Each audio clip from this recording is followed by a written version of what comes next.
Europe अब ये जान चुका है कि व्लादिमीर पुतिन से इतने आसानी से जीता नहीं जा सकता है, क्योंकि जब डोनाल्ड ट्रंप व्लादिमीर पुतिन के साथ अलास्का में मीटिंग फिक्स कर चुके थे, उसमें यूक्रेन का तो पता नहीं, लेकिन वो अपने लिए एक बड़ी डील ज़रूर पूरी कराए थे। वहीं आपको ये भी याद होगा कि कुछ समय पहले यूरोपियन यूनियन के नेता डोनाल्ड ट्रंप के सामने बैठे हुए थे और वो बस सुनने की मुद्रा में थे, क्योंकि सारा कंट्रोल तो खुद डोनाल्ड ट्रंप के हाथों में ही था। लेकिन अब धीरे धीरे यूरोप के ये बड़े नेता पीएम मोदी से फ़ोन में बातचीत करने लगे हैं।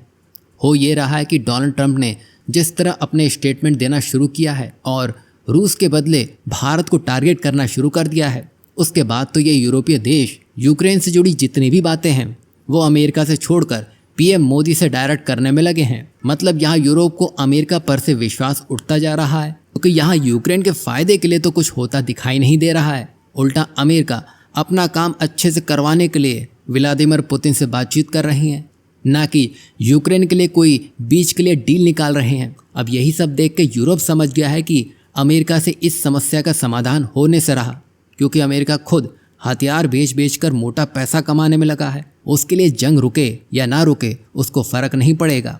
यही वजह है कि यूरोपीय संघ के टॉप लीडर्स ने गुरुवार को सीधे पीएम मोदी से ही बातचीत कर ली है, जिसमें उन्होंने ये भी कहा कि भारत इस वक्त रूस यूक्रेन युद्ध को ख़त्म करने में अहम भूमिका निभा सकता है। वहीं यूरोपियन काउंसिल के अध्यक्ष एंटोनियो कोस्टा और यूरोपियन कमीशन के अध्यक्ष उर्सुला वॉन ने स्पष्ट कर दिया है, भारत लगातार यूक्रेन के राष्ट्रपति व्लादिमीर ज़ेलेंस्की के साथ संवाद कर रहा है, जो काफ़ी महत्वपूर्ण है, जो कि रूस को शांति की तरफ लाने में बड़ी मदद कर सकता है। देखा जाए तो अब यूरोपीय देश ये समझने लगे हैं कि यहाँ भारत की अहमियत क्या है, और सिर्फ यही एक वजह नहीं है। अभी यूरोप में मंदी आने का दौर शुरू होने लगा है, साथ ही ठंडी भी दस्तक देने वाली है, और उस ठंड से मुकाबला करने के लिए यूरोप को रूसी गैस की भी ज़रूरत होगी। और यूक्रेन युद्ध के बाद तो यूरोप अपनी ऊर्जा ज़रूरतों को ही पूरा करने के लिए रूस पर ही निर्भर था, और वो सीधे रूसी गैस और भारत के माध्यम से रूसी तेल आयात ही कर रहे थे। लेकिन अमेरिका ने भारत को इस मामले में ही डराना शुरू कर दिया, और यहाँ पर यूरोप ने अपनी कमज़ोर होती अर्थव्यवस्था और खोई हुई प्रतिष्ठा बचाने के लिए अमेरिका पर से अपनी निर्भरता कम करने का फैसला कर लिया है। अब वो सीधे भारत के साथ बातचीत कर रहे हैं, ताकि बिना किसी दबाव में अपनी ज़रूरत को पूरा कर सकें।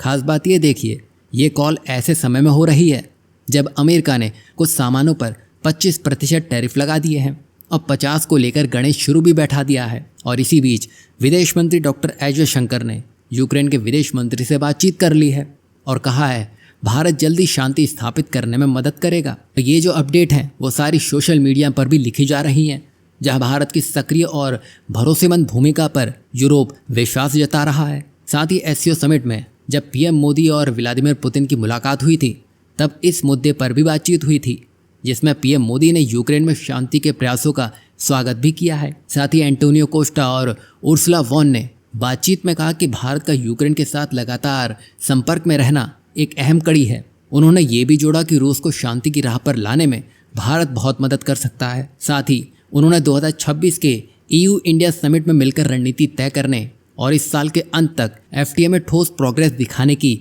योजना भी साझा की है। मोटा मोटी समझा जाए तो यूरोप ने अब अमेरिका को साइडलाइन करते हुए सारा ध्यान भारत के इर्द गिर्द कर दिया है, और यूरोप को भी ये समझ आ गया है कि अमेरिका के आसपास अगर हम रहेंगे, यूरोप को बड़ी हार का सामना भी करना पड़ सकता है।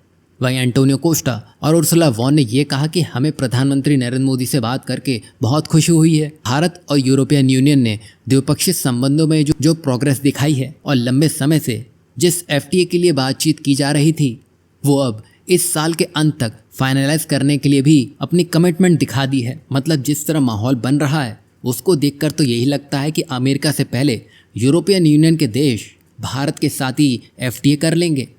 साथ ही साथ IMEC यानी कि India middle east European economic corridor पर भी बातचीत हुई है, जिसका सीधा लक्ष्य एशिया, मिडिल ईस्ट और यूरोप को जोड़ने वाला एक बड़ा ट्रांसपोर्ट नेटवर्क बनाना है। वहीं पीएम मोदी ने यूरोपियन लीडर्स को अगले समिट के लिए भारत भी इनवाइट किया है। मतलब यूरोप यहां अमेरिका को ही बाईपास करने का मन बना चुका है, क्योंकि पीएम मोदी जो पुतिन के मामले में कर सकते हैं, उसमें डोनाल्ड ट्रंप आसपास भी दिखाई नहीं देते हैं। यहाँ आप बताइए, भारत सच में रूस यूक्रेन युद्ध को ख़त्म करने में बड़ा अहम रोल निभा सकता है?